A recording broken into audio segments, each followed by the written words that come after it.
Welcome back, Lorcana players. It's Poisonous. It's an exciting time. The first weekend of Archazias Island set champs just happened. I played in 2 set champs, and I know a lot of you have played in a set champs already and probably have a good idea of what decks you were running into and what decks you'd like to play. I wanted to talk about the deck that I ran and how it performed and the matchups that I had, and I would like to dive into the winning decks for each of the local set champs in my area. As always, thanks for checking out the channel. I really appreciate your support. We're on the quest to 1,000 subscribers. If you could like, comment, hit that subscribe button, it makes a huge difference. I really appreciate your support. I'm also streaming on Twitch and YouTube Live now. I put a link to my Twitch channel in the description to the video. If you want to follow the link and follow me there, that would be really helpful to getting my Twitch channel off the ground. So let's dive into my deck that I played this weekend. I played Steel Song. Thought that in my local meta it would have pretty good matchups into most decks, and I did quite well with it. I went undefeated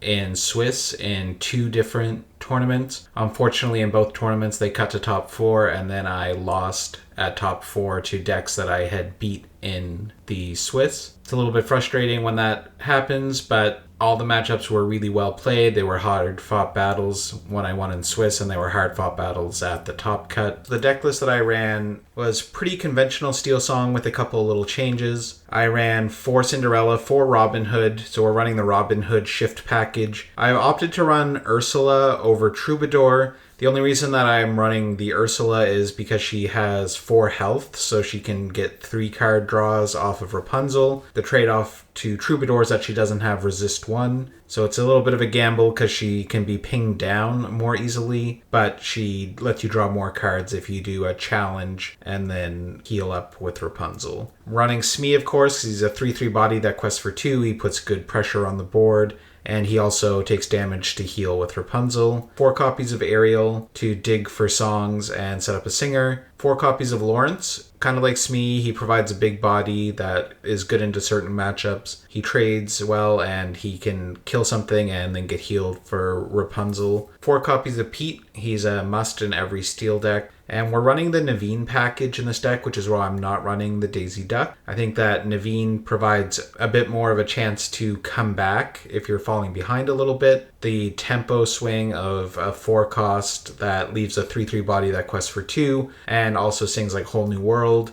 or in this case Grab Your Sword, is very powerful. So I think that he's really good into certain matchups, and he's quite strong like in the Steel Song mirror, which is something that I was anticipating. We're running Rapunzel, the big Robin Hood. I think that Robin Hood is probably better than Queen in a lot of matchups, especially if you're going to be playing against a lot of steel, because he survives Along Came Zeus and Strength for Raging Fire, usually, that kind of thing. I also had to put in 2 copies of Big Cindy because of Chernadogs. You need a way to deal with their unexerted characters, and Cinderella is able to do that. If you play a song, she can challenge a ready character, and the Resist 2 means that almost nothing in their deck can usually remove her once she's on the board, and there's other matchups where she's good as well. We're running 2 copies of World's Greatest Criminal Mind to deal with big characters like Maui Shark or Chernabog. And then our song package I've changed up a little bit. I'm only running 3 copies of Let the Storm Rage On, which is a bit of a change because you normally want 4 for Cinderella to sing, but there's lots of matchups I find where the storm isn't very good into like red decks. It doesn't usually do enough damage to remove anything, and against Chernadog it also doesn't really remove any characters a lot of the time. So I opted to go down a storm only so I could make space for more Grab Your Sword.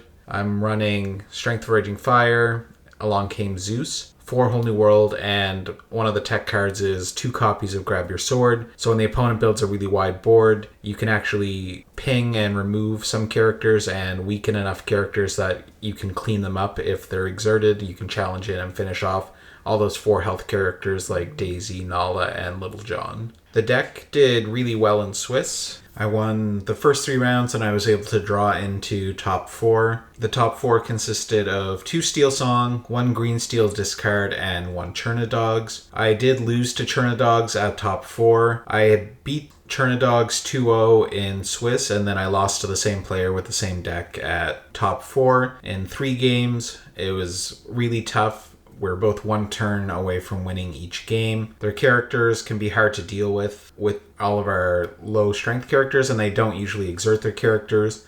So the game comes down to how much removal we draw into to get rid of their characters when we can. So my opponent played it really well, and they were able to take the victory. The other bracket, Steel Song, did defeat Green Steel Discard, and in the finals, the two decks played off, and the Steel Song player was able to finish off the Chernadogs deck, went to 3 games, and Steel Song brought it home. This is the Steel Song list that did win. Witherwind is a very skilled player. She was able to win with a slightly different version of Steel Song. You can see that there's a few notable differences here. So she is running Troubadour, but she's also running Calhoun, which is more effective at dealing with the small characters and is harder to challenge back into, punishes them more for exerting their characters with the lore gain, just like the big Robin Hood does. She also had Aerial Sonic Warrior to provide additional value off of removal songs. Miss Bianca, who is cheaper if you play allies.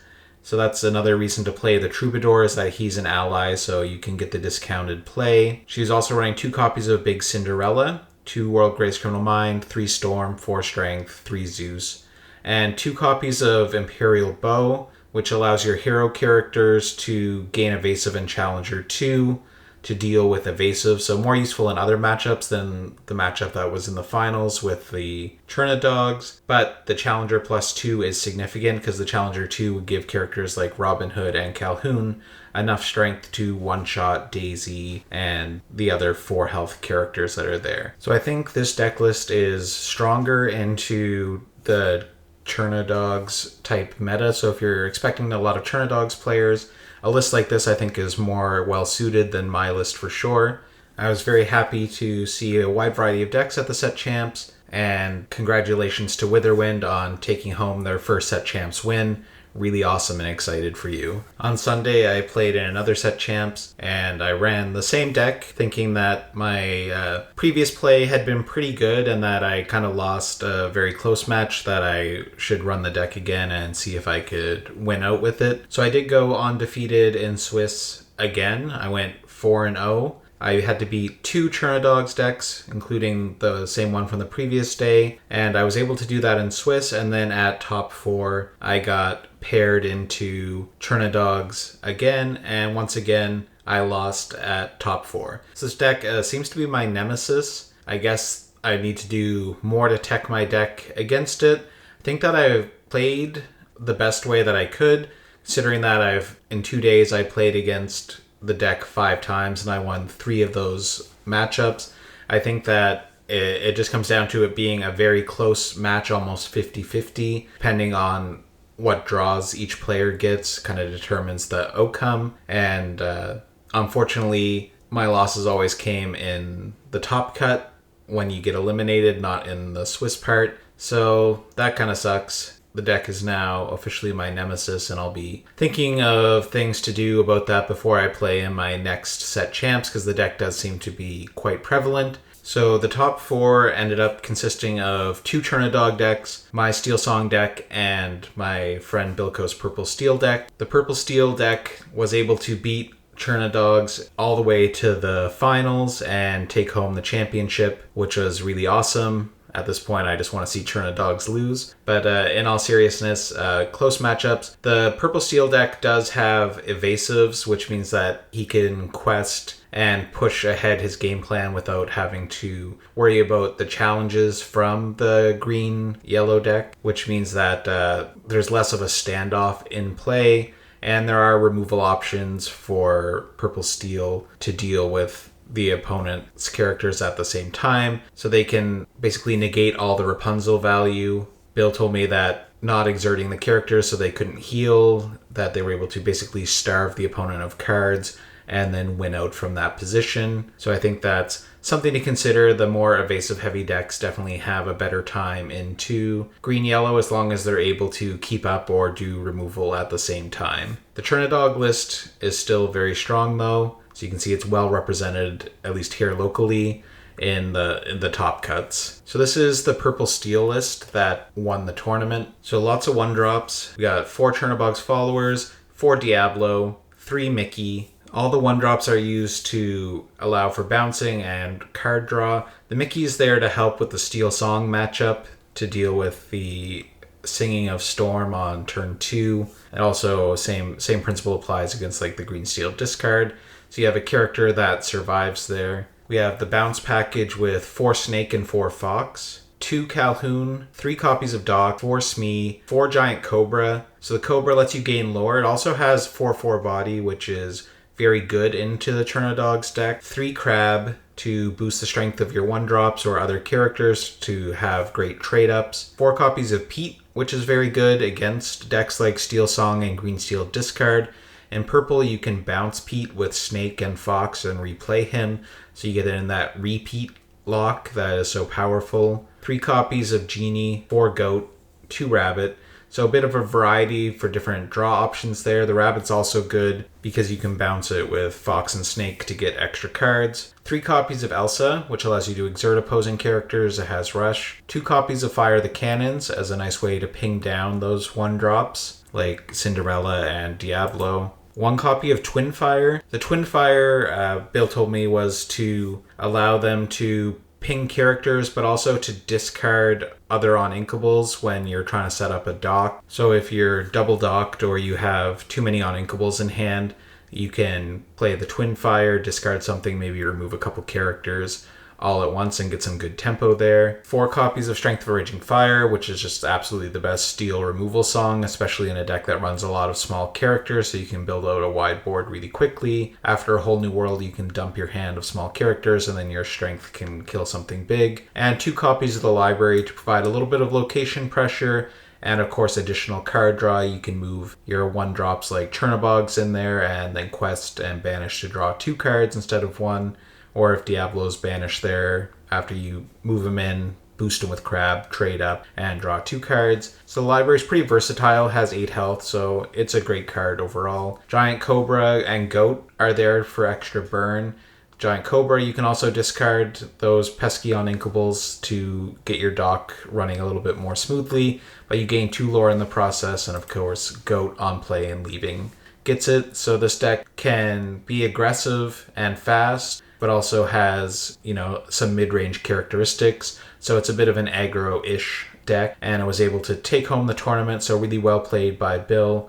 Great job, and congrats on winning Set Champs. Although this deck didn't win a Set Champs locally, it did finish in the top 2 in 3 of the 4 Set Champs that happened locally. So I just wanted to highlight it. This is the list that was popularized by Joel Scadelli after he won the 500-person Ravensburger tournament with it recently. It relies on building a wide board and playing Tramp and cycling through your deck to find things while putting things in your discard to cheapen Chernabog.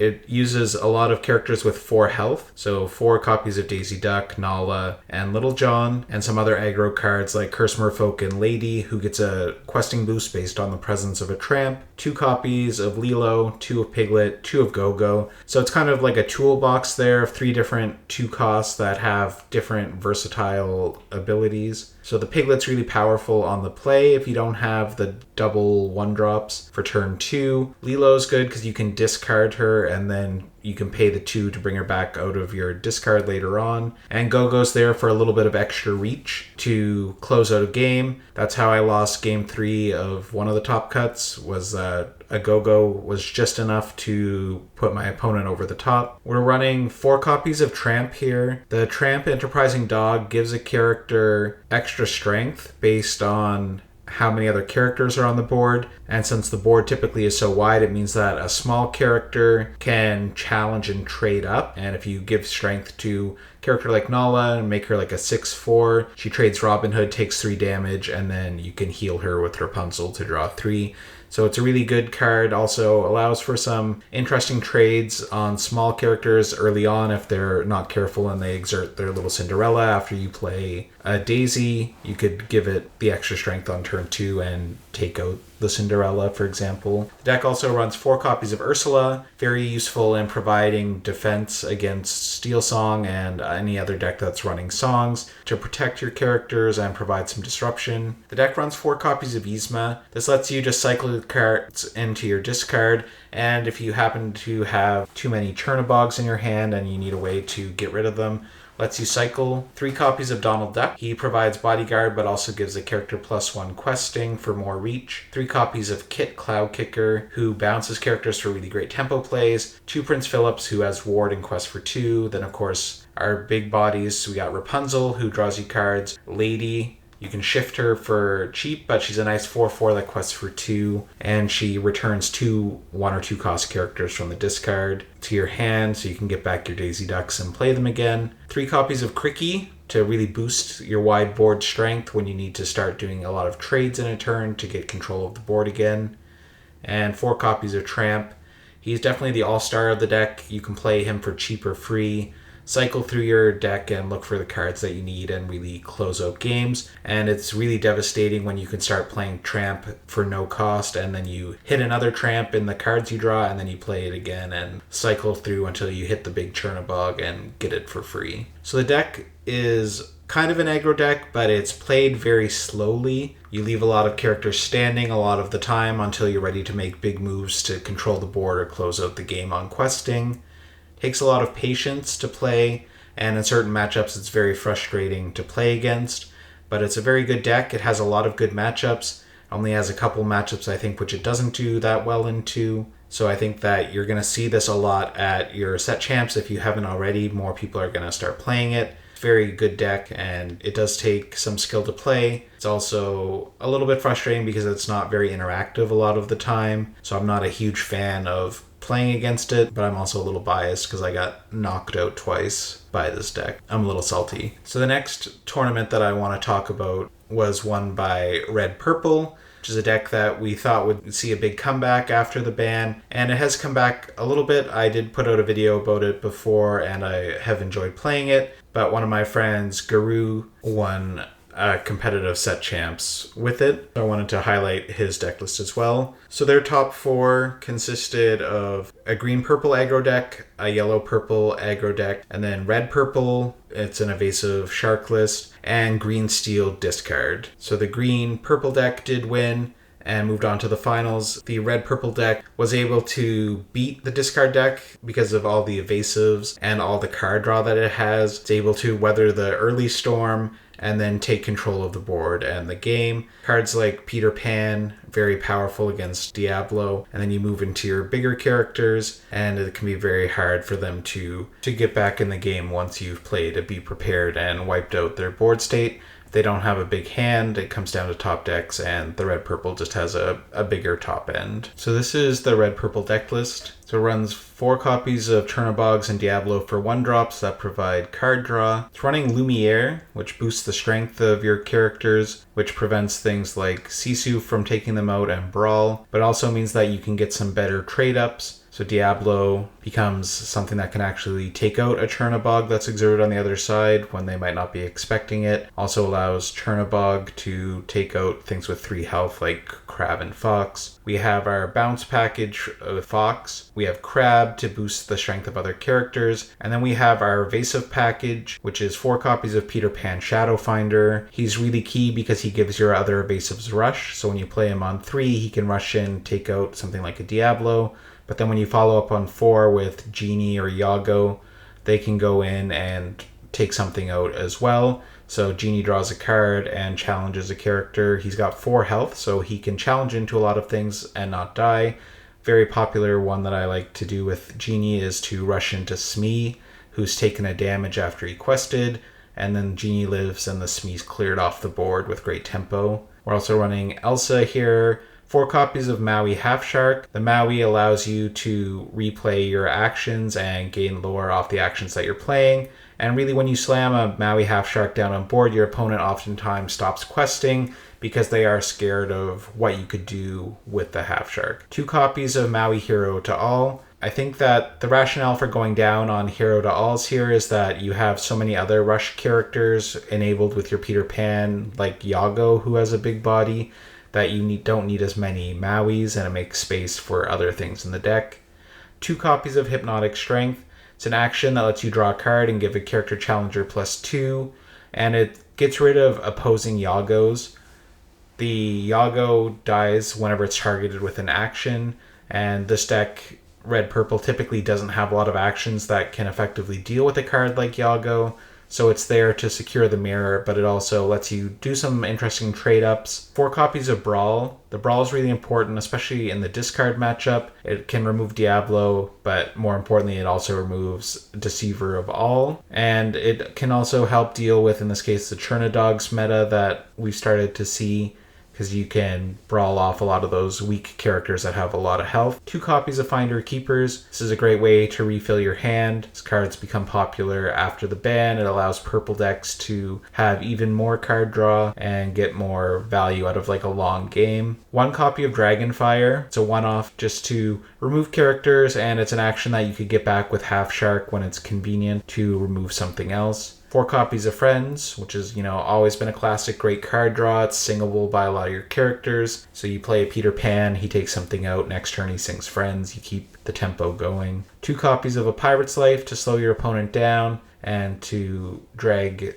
yourself back into the game when necessary. Works really well with Half Shark, cycling it. 4 copies of Be Prepared to wipe the board and allow you to catch up. And he's gone with 3 copies of Queen's Castle instead of Library because it provides extra lore pressure. When you slam down a couple castles after a B prep, then the opponent is forced to deal with that. If their deck is like Steel Song or Green Steel Discard or even Chernadog, they may not have the strength required to actually take these out, so they provide a bit of a timer that the opponent has to deal with them or they're just going to lose anyway. And it has the upside that if you put characters there, you get some extra card draw as well. So this deck was able to win the set championship. It took out the Green Steel Discard that we're going to talk about later in the video that did win another set championship this weekend. So well played by Guru, very skilled player, and he's a red-purple enthusiast. He's always trying to get me to play red-purple, so I'm going to play it this week on stream and see if the deck is as good as he says it is,